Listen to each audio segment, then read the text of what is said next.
Hello, নমস্কাৰ আৰু মই আছো বৰ্তমান বাগানৰ মাজত আৰু মোৰ পিছফালে দেখিছে এটা ট্ৰি হাউস আৰু ট্ৰি হাউস কনসেপ্টটো এতিয়া অলপ ট্ৰেন্ডত আছে আৰু এইফালে আমাৰ আছে মাচান আৰু এই ট্ৰি হাউস বনোৱা মানুহজন বা ইয়াৰ আইডিয়া কাৰ হয় আৰু বিশেষকৈ বাঁহৰ আৰু কাঠৰ কাম কৰা আমাৰ এজন দাদা এজন আছে মই তেওঁৰ লগত পৰিচয় কৰাম তেওঁ আমাৰ বাণী গগৈ দাদা আৰু তেওঁ হৈছে টিংখাং ন বাণী দা আৰু এয়া হৈ গ'ল বাণী গগৈ নমস্কাৰ মই দাদাক দুটামান প্ৰশ্ন কৰিম দেই আপুনি মানে বাঁহৰ কাঠৰ কাম কৰে হয় নাই কিমান দিনৰ পৰা কাম কৰিছে মই এইটো 2012 চনৰ পৰা আৰু বহুত দেখিছোঁ আপোনাৰ মানে আমাৰ ৰিজৰ্টতো আপুনি বহুত বাঁহৰ কাম কৰিছে হাট বনাইছে এইফালে মাচান বনাইছে বেম্বো হাট বনাইছে আমাৰ ৰেষ্টুৰেণ্টখন বনাইছে বাঁহৰ ধুনীয়া আৰু কাঠৰ এতিয়া বৰ্তমান ট্ৰি হাউস তো এইবিলাক কনসেপ্ট আপোনাৰ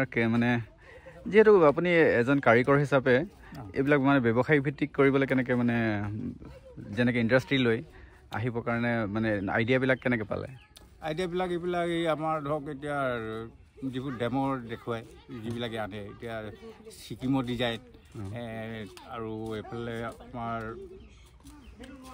বাহিৰৰ ডিজাইনবিলাক তেওঁলোকে সেই ডিজাইনবিলাক মই চালেই হৈ যায় আচ্ছা চাই পিনে মই বনাই দিব পাৰোঁ আচ্ছা তেনেকুৱা আচ্ছা এতিয়া আপোনাক মই জনাত আপোনাক মানে বিচাৰিবলৈ মানে এপইণ্টমেণ্ট লোৱাৰ নিচিনাকৈ আপোনাক বিচাৰি পাবলৈ আজি যদি মোৰ কিবা এটা বনাবলগীয়া আছে এমাহমান মানে আপোনাক আগতে এপইণ্টমেণ্ট ল'বলগীয়া হয় যিহেতু কামৰ মানে আপোনাৰ বহুত নহয় জানো কাম বহুত আছে আপোনাৰ আপুনি ক'ত কাম কৰিছে অসমত মই কৈছোঁ আপোনাৰ লখিমপুৰ পৰা এইফালে দিল্লী উত্তৰাখণ্ড আচ্ছা এতিয়া এইটো নেক্সট এই মনোহৰীত শেষ হোৱাৰ পিছত এতিয়া গুৱাহাটী মই হেৰি যাম তাত এটা ডাঙৰ প্ৰজেক্ট আছে ডাঙৰ ৰিজৰ্ট এখন আছে তাত বনাবলৈ যাম ইয়াৰ পিছতে নেক্সট আৰু আপুনি বিশেষকৈ আমাৰ অসমীয়া মানুহবিলাকক কি ক'ব মানে আমাৰ যি অসমৰ মানুহ আজিকালি বহুতে কয় যে অসমৰ মানুহ এলেহুৱা মানে কাম নকৰে মানে যিমানখিনি লাগে সিমানখিনিহে তেওঁলোকে উপাৰ্জন কৰে মানে আজিকালি উঠি অহা নৱপ্ৰজন্মই বাৰু এইবিলাকৰ প্ৰতি ইণ্টাৰেষ্ট একেবাৰে নাই তো তাৰ বিষয়ে মই ভাবোঁ এতিয়া মই যিমানখিনি পাৰিছোঁ আমি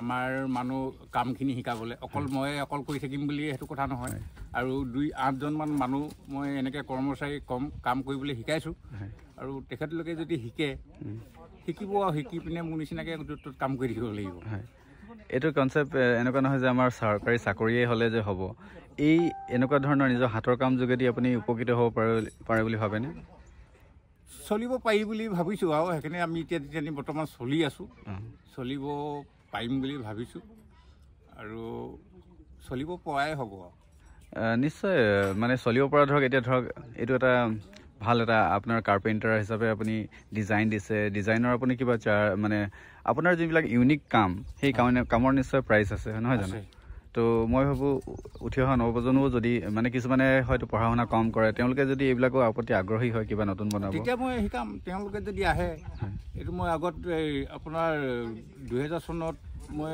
বিনামূলীয়া এটা ৱৰ্কশ্বপত মই হেৰিও কৰিছিলোঁ কামো শিকাইছিলোঁ 12 দিনকৈ তাত মই বিনামূলীয়াকৈ শিকাইছিলোঁ কৰ্চ কৰিছিলোঁ আহিছিলে যথেষ্ট মানুহ 15-20জন মানুহ তাত আহিছিলে 12 দিনমান কাম কৰিলোঁ শিকালোঁ বিচনা বনাবলৈ কেনেকৈ লাগে এই চোফাৰবিলাক ডাইনিং ছেট এইবিলাক বনাবলৈ মই ধুনীয়াকৈ শিকাইছোঁ আৰু বেতৰ গাঁঠি সেইবিলাক সুন্দৰ সেইবিলাক গাঁঠি মই ইউটিউবত চাইনাৰ আৰু আমাৰ এইটো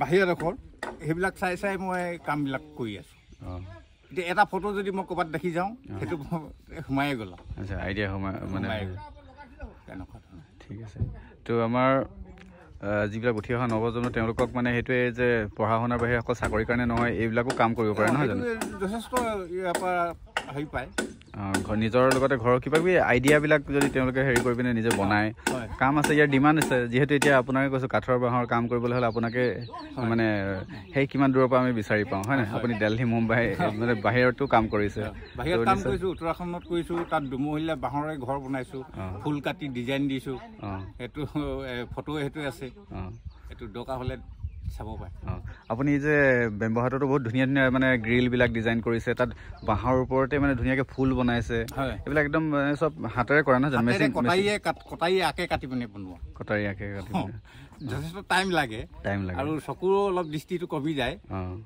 কষ্টও হয় আৰু কাটি দিব পাৰোঁ। এইটো ইয়াত মেচিনাৰী আজিকালি মেচিনাৰী আছে। মেচিনাৰীটো হ'লে অলপ ফিনিচিংটো কম হয়, তাৰ একদম ফিনিচিংটো ইকুৱেট ওলাই নাযায়। তাত ক'ৰবাত ধৰক পটকৈ মাৰিলে ক'ৰবাত চিটিকনি খাই পিনে এৰি যাবলৈও আছে, আৰু তেতিয়া মানে গোটেই প্ৰডাক্টটো বেয়া হৈ যোৱাৰ চান্সেছ থাকে, হয় নাই? চান্স আছে তেনেকুৱা ধৰণৰ। নিশ্চয় নিশ্চয়। তো ঠিক আছে, আপোনাৰ কণ্টেক্ট নম্বৰটো আপুনি কৈ দিব এবাৰ, যদি কোনোবাই বিচাৰে কেতিয়াবা সহায় আপোনাৰো হ'ব, আপোনাক কল কৰিব। 7099867949। আৰু আপোনাৰ ঘৰত? মোৰ ঘৰ টিংখং ৰাজগড় টিপমীয়া। আৰু বিচাৰিলে আমাৰ এই দাদাজনৰ লগতে বিচাৰিব, নাম্বাৰটো যোগাযোগ কৰিব, দি দিয়া হৈছে। এক এককৈ সামৰণিটো মাৰিছোঁ। ৰাইজে সহায় কৰিলে মই অলপ আগবাঢ়ি যাম বুলি ভাবিছোঁ। নিশ্চয় নিশ্চয় দাদা। এনেকৈ আমাৰ একচুৱেলি অসমৰ যি সংস্কৃতি পৰম্পৰা এইবিলাক ধৰি ৰাখিবৰ কাৰণে আমাৰ আপোনালোকৰ নিচিনা মানুহ দৰকাৰ, যিহেতু বাঁহ কাঠৰ যি আমাৰ সা সঁজুলি হওক, নহয় জানো, আমাৰ অসমৰ চহকী সম্পদৰ ভিতৰত এপদ হয় নাই?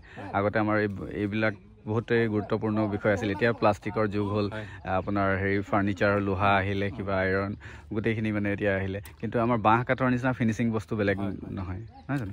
এতিয়া বাঁহৰ কাৰণে মই এইটো কি বুলি গুৱাহাটী IIT ট্ৰেইনিং লৈছোঁ 12 দিন। তাৰপিছত আপোনাৰ বেম্বু মিছন 6 মাইল তাত লৈছোঁ, প্ৰশিক্ষণটো আছে বাৰু। এই তাত 12 দিন লৈছোঁ। IITত ল'লোঁ 12 দিন, আৰু বেম্বু মিছনত লৈছোঁ।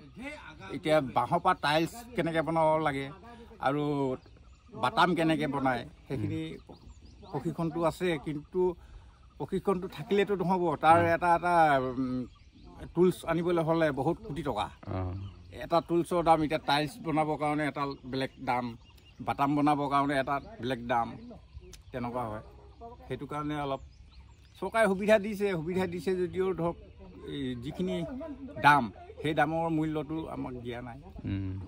তথাপিও এনে হাজিৰা মোটামুটি মাহটোত মানে কিমানমান, মই লাষ্ট কুৱেশ্যন কৰিছোঁ, আৰু এজন মানুহ মানে মিস্ত্ৰী হিচাপে, খনিকৰ হিচাপে এজন কিমানমান মানে হয় হাজিৰা পাব পাৰে এটা মাহত?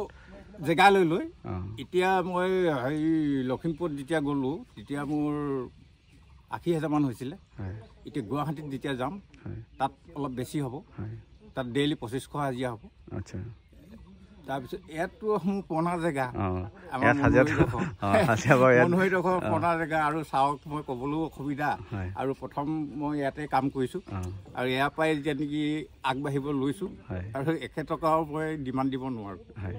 তো নৰ্মেলি এজন ভাল কাৰিকৰ যিমান চলিব লাগে তেখেতলোকে সিমানখিনি দিছে, কমো দিয়া নাই, বেছিও দিয়া নাই, আৰু ইমানখিনি বৰ বেছিও নিবিচাৰোঁ। জেনেৰেলি আমাৰ চলিব পৰাকৈ পালেও হৈ যায়।